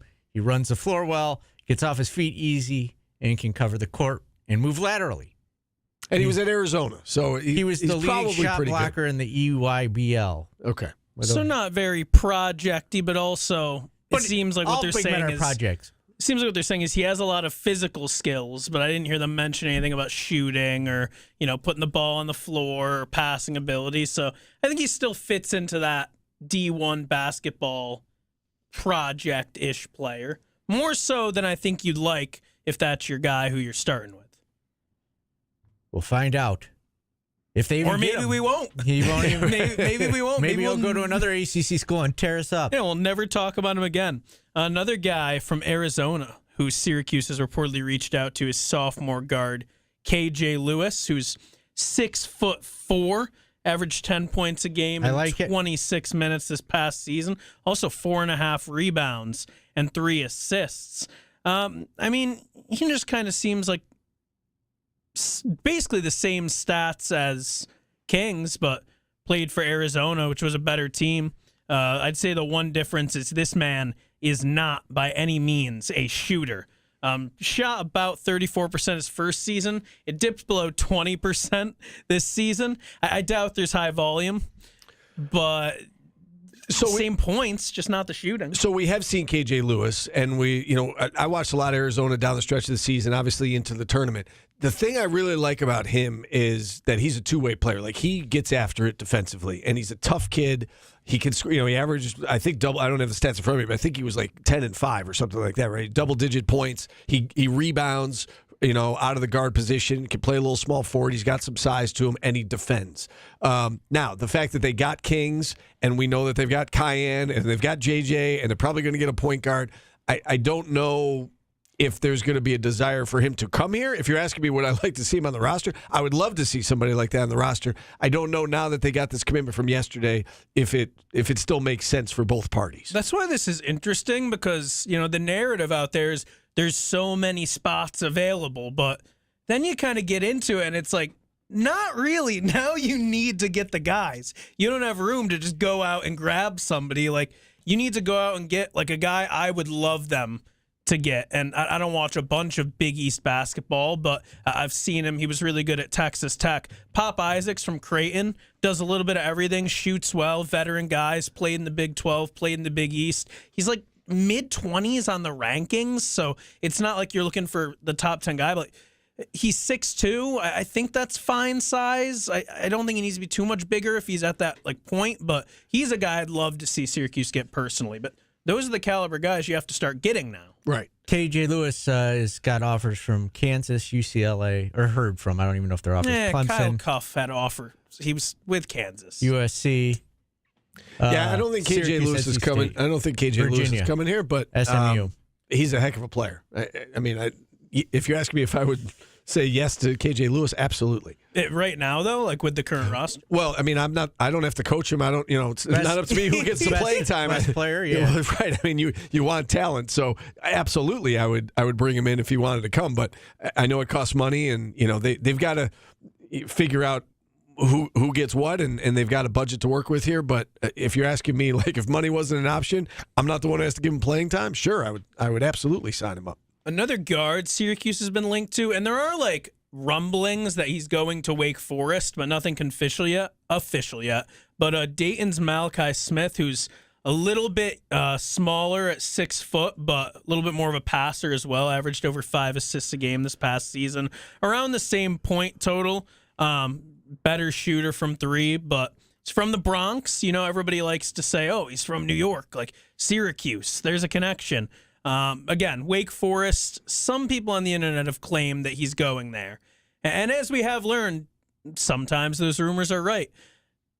Would you be fine with them bringing in a guy like that? Because size has been an issue with the guards. I know 6 foot's right there where it's like, this is fine, but you're going to go up against like 6'4" guards. A-10's a decent conference. Right?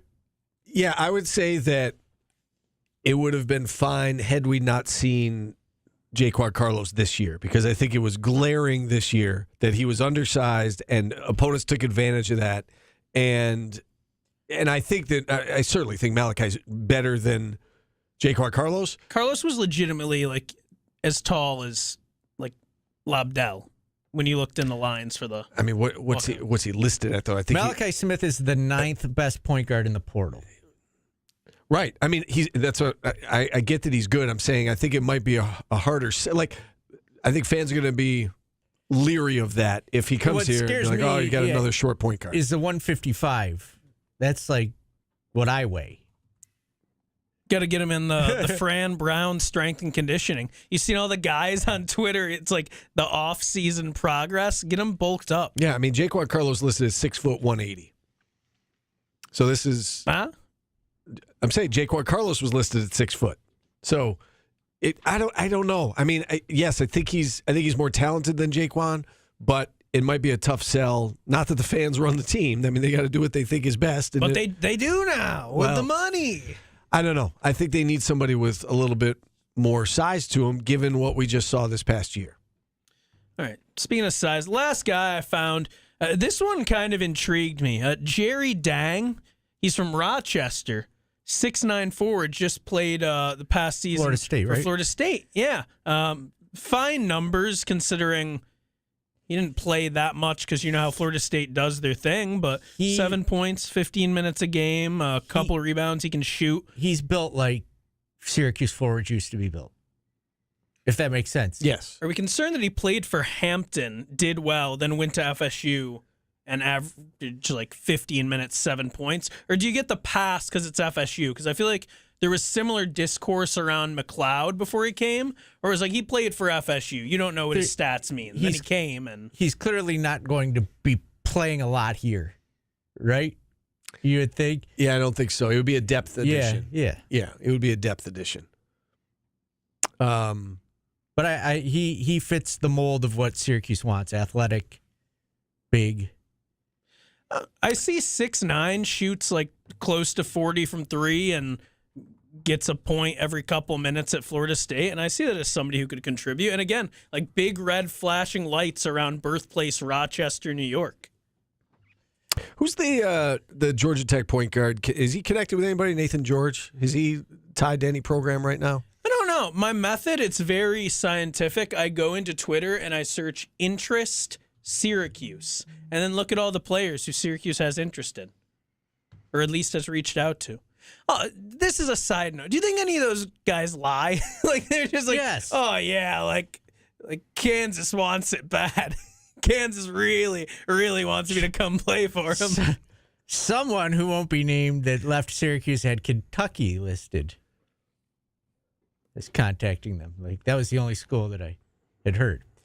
How do we feel about Chris Bell having visits to Seton Hall and Memphis? That's about right. Yeah, I feel like I've got to look too. I feel like I saw some other schools that have like been interested, but that sounds about right. The comments, I actually clicked on like one of those posts and the comments. And it's, this guy's the missing piece. Everybody needs somebody like this to make a run at a title. It's just, I don't know. Every fan base does it, right? The grass is always greener. Whoever you're bringing in is better than the guy you had. What's going on, Jordan? Breaking interest news. Does it deserve it? No, it doesn't. Oh. But no, now I open Twitter and it's like Syracuse has shown interest in this guy. Monmouth forward Jarrett Valencia. Oh, yes. Who had 9 points a game this past season in 27 minutes a game. Did shoot 41% from three, 4.5 rebounds, almost 2 blocks. The other schools interested in him span from SMU to Miami to Rutgers, Oregon State. I feel like we're just scarred by any of these. Like Monmouth, I see that, and it's like the meme where Drake is discussed and putting his hands in front. But when you see the others, I go more on the other schools that are showing interest. I don't go anything by, no, Matthew Cleveland was good for Miami, but they were terrible. Did you see Nigel Pack is in the portal again, by the way? Mm-hmm. I think he got another year. That might be the play in college, dude. You get hurt, you get a red shirt, and you just keep stacking millions. Genius. Play like 10 games so you get the medical red shirt back. I just looked up Nathan George. There's obviously speculation, not necessarily he's connected with these programs, but speculation that Carolina would be maybe the top fit for him. Tennessee, Kentucky, Clemson, Texas Tech. So I don't know if he's an option for Syracuse, but again, check some boxes. Led the ACC in assists. 6'3". We know you know he could play at this level. But he's going to be sought after by a lot of programs. So just go and get R.J. Lewis. Just he's not really a point guard, though. Doesn't matter. It does. It does. Well, no, you take him if you can get him. You take him if you can get him. I don't know. I also obviously, don't spend $2 million on R.J. Lewis, please. Right. Dateline America. But if you can get him, you take him. Oh, maybe it's Italy. Dateline Italy. Those are different. Yes. Steve, are you over your childhood fear of E.T.? Yes. The body model used during the famous scene in E.T. when his head was just stuck in amongst the stuffed animals, terrifying scene. I have nightmares about it. All of the stuffed animals in E.T.'s head is there. That body double is being auctioned off from the 1982 film. I didn't like how you said auction. You're going to get it. You said it like you were about to talk about... Auction organizers. Didn't it sound like you was about to talk about oxtails or something? Expect to fetch up to how much money for E.T.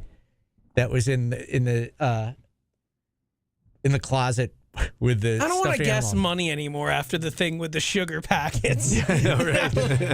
Here, I'll go first. What is the body double they're auctioning off? It's a model of E.T. that was in the... it was used in the movie, in though? the movie, in probably one of the most famous scenes, when Drew Barrymore hides E.T. in the...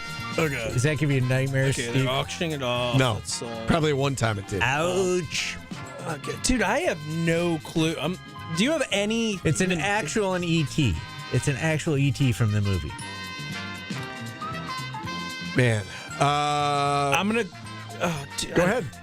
I was going to give a number, but you were just about to speak, so. I don't know, 50,000. I don't know, dude. 50? Oh, I don't wow. know. Is it way more than that? Way more than that. I was going to go Is it? 800,000. 900,000. What? Oh, how about that? I was pretty Wait, close. what? 20th century. It's one of the biggest movies of all time.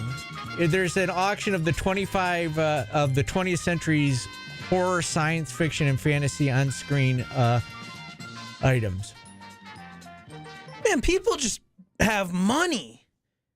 It's like, oh, you know what I want? I want the body double thing from E.T. Let me just drop $1 million on it, basically. What? Yeah, they're selling everything from movie posters to E.T. Gosh, dude. How did it end up in Italy? That's who made it. Oh. The guy who made it. Is there a website where you can find, like, the top auction purchasers of the past year? And I can just message them all and be like, hello. It belongs to Carlo Rambaldi, the Academy Award-winning Italian special effects artist who worked on E.T., as well as King Kong, Close Encounters, and other sci-fi movies. I could use $100. Please. Yes. Please Yes. send it to me. That's. I know the term's maybe a little startling for you, Steve, but that is FU money if you're buying E.T. Hey, what's that? Oh, that's E.T. from the movie. I own him. Elliot doesn't even own him. I do. Steven Spielberg? Nope. That's mine. That's my E.T. Would you put it in a closet with stuffed animals? And so it looked like that scene in a bedroom. I would do that if I had FU money. I'm sure you would. Wow. Or would you just put it like out and have it like hold your beers? You would want it to be a conversation starter. If you're going to spend that much money, you want it on display. You want people to see it. Yeah, that's why I think in the closet with just its head showing. If you have that much money to spend, like, do you even want to have conversations with people? I feel like that's the amount of money where You buy just, it like, to don't show it care. off. Did you allow Do your you? kids to watch E.T. after it ruined you as a child? Made you collect rocks and watch the Smurfs for the Made rest me of your collect life? rocks. I mean, I certainly didn't stand in their way. I don't know if they've seen E.T. or not. I mean, they probably haven't. I mean, it was when was it made? Like the early. Have they 80s? seen Goonies though? Like I don't feel know. like I that's a don't child movie now. Like, have you seen E.T.? I think I've seen it, but when I was You would know. younger, and like I've seen it, but I don't remember any of it except Yeah. there's a bike I don't and there's know. like a glowing finger and he phones home. I cried. Do you I watch cried movies at from it. the 60s? Yeah, when I was a kid, I You did? Yeah. I feel like my parents made me watch, like the Shaggy DA and stuff like that. Yeah. The Incredible Mr. Limpet, that type of stuff. Yeah, I watched older movies. The what? Don Knotts is a cartoon fish. Never seen it? Have you said one word in English in the past 30 seconds? Don Knotts is a cartoon fish? Yeah. Don Knotts. He was in a Scooby-Doo episode. And Yeah. donuts. Special guest. All right. We'll take a time out. Yeah, let's get back to sports. Let's get back to sports adjacent things. I just want to know, like, I remember crying at E.T. because it was dying in the movie. Spoiler alert. That is why Now, why you I remember E.T. You were terrified of E.T. I was. Were you like hyped when he died? You're like, let's go! He turned on his heart light. Boop, boop. Wait, so why were you still terrified if he died in the movie? He comes back. He's fine. Okay, yeah, I really don't remember it. It's just a scene where he's dying and they're trying to. Steve cried when he was back. How old were you in 1980? I was 10. How old were you? So you were like 6? 6, yeah. I wasn't. I thought he was creepy. Yeah. Hello, Pod. Who's creepier, E.T. or Paulie when he had that mustache? Herbie the Love Bug, another movie I watched that was Escape from Witch Mountain is another movie I watched as a kid that was probably older than me. Let's we're way behind. Let's take We a are time out. back after this on ESPN Radio.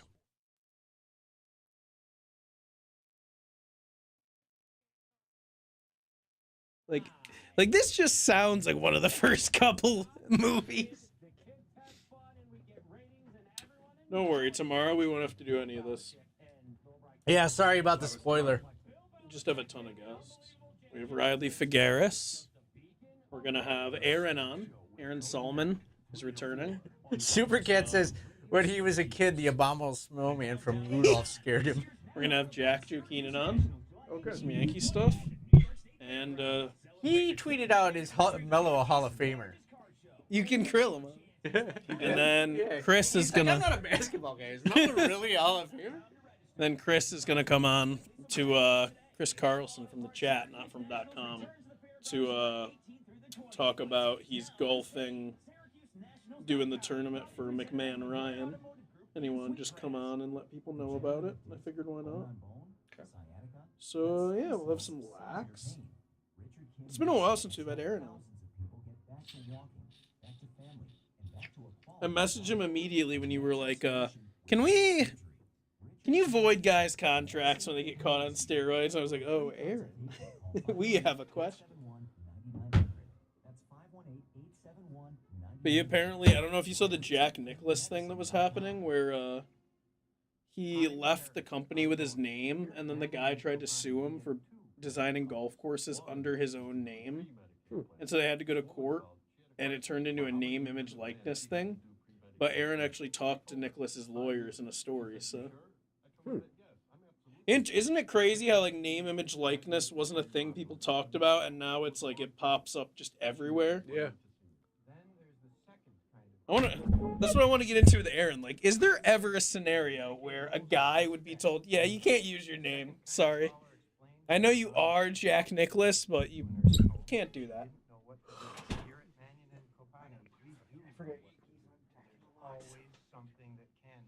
No, you can't forget Yankees on deck. Jordan's hosting. Oh, here.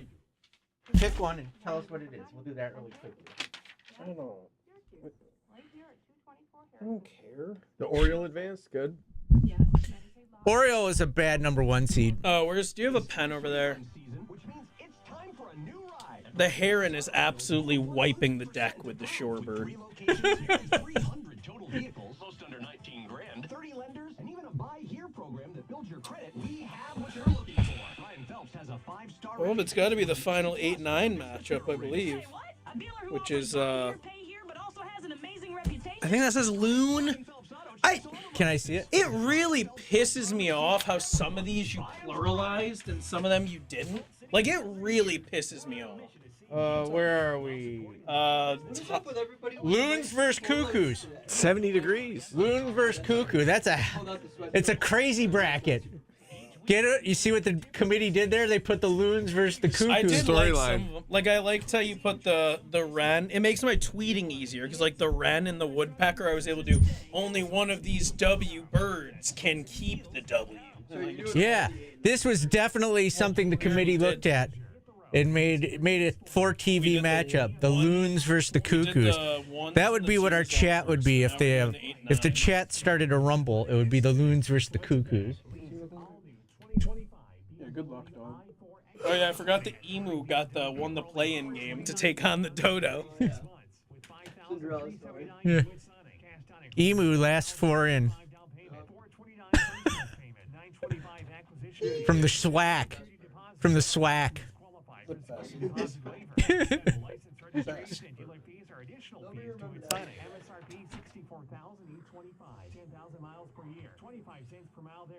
What have you found on loons? Well, no, I was refreshing my memory. So there's dodos in there somewhere. We actually had we had a wooden loon in our house when I was growing up, like a life size. Of course you did. It's a life size loon, like wood, made out of wood. So I like the loon. The wooden. Do you have a picture of it? No, I don't, but Is it's there still like at a my picture dad's of you house. as a kid It's still at my dad's next house. to the loon? He's like,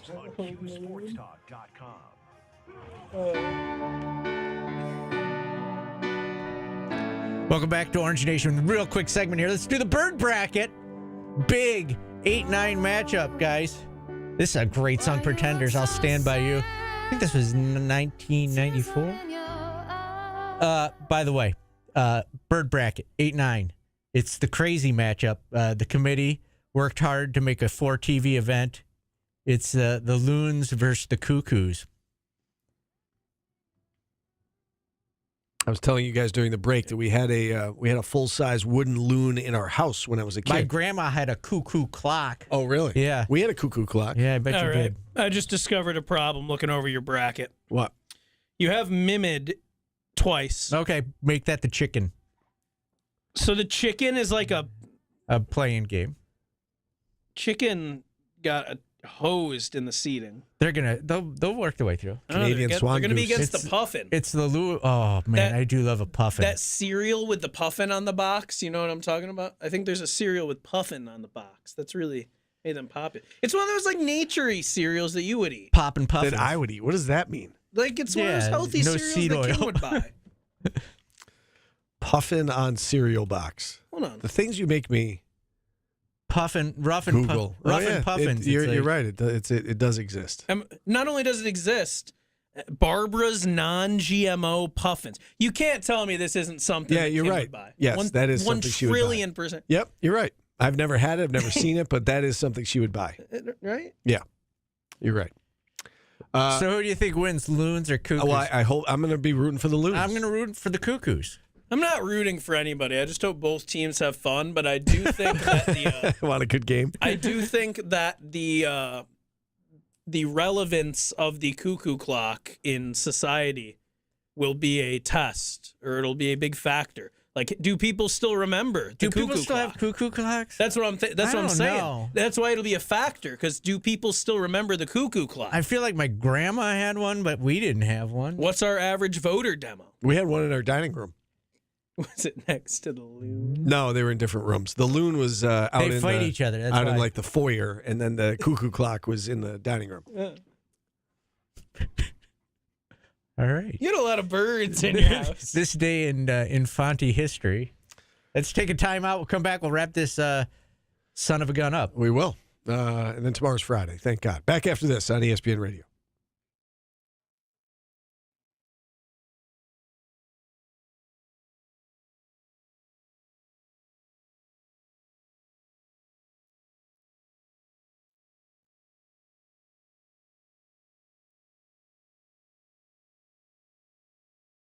I can't believe just looking in My passing. whole life is a hodgepodge of nothingness. I was just like, wait a minute, dude. Does that say mimic twice? Are we serious right now? Did you have a penguin in the freezer? Oh, Dove. Okay, Dove. Did you see the puffins on Barbara? Barbara's got some nice puffins. Wait, you already had emu in there. Who said emu? Well, you erased one and added emu, but emu's already in there. All right, I'll fix it. It's because of damn, what's his ass? Mike and his stupid emu. He was peer pressuring me into the emu. Hey, you got rid of the petrol for the emu, and the emu's already in there. You, Mike, dude, you just tried to get in here. Mike, you just tried to stuff the ballot box with emus. You double emu. This is like the only one that you could actually read. This is the only one that you can clearly read is emu. Because I was going to say in my defense, it's not very easy reading it. But it's the only one on there that you look at. It's like, that says emu. It's the only one, damn It's like it. when you want to find something. Like, what the hell you does just this look say? over it because you're just looking so hard. Like, do you have any idea? Like, what does this say? No. I think it says, like, macaroon. I think that one's crow. Which crow should be? What seed is it? Crow got beat. Crow lost to Mimid. Crow is debatably like a top tier intelligent bird. That's why it was a 2-seed. That's why our dumb Steve had a audience- good point. Yeah, it's the likability. They have a bad rep. It's like Big Brother. You can win every competition, but if you get voted out, what is this one? I'm going to use it on my emu. It should be on there twice. What does that say? If you don't love a good Macaw? movie, you're wrong. Macaw. Is that a bird? Macaw. Macaw. That's definitely what that says. You need a Pauly to English translator. What do you mean? I'm the one who you thought it was like a fig eater, and I was like, Paulie, that says fly catcher. I'll stand by you. Won't let nobody hurt you. I'm freezing.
Saturday mornings at 11 on ESPN Radio Syracuse.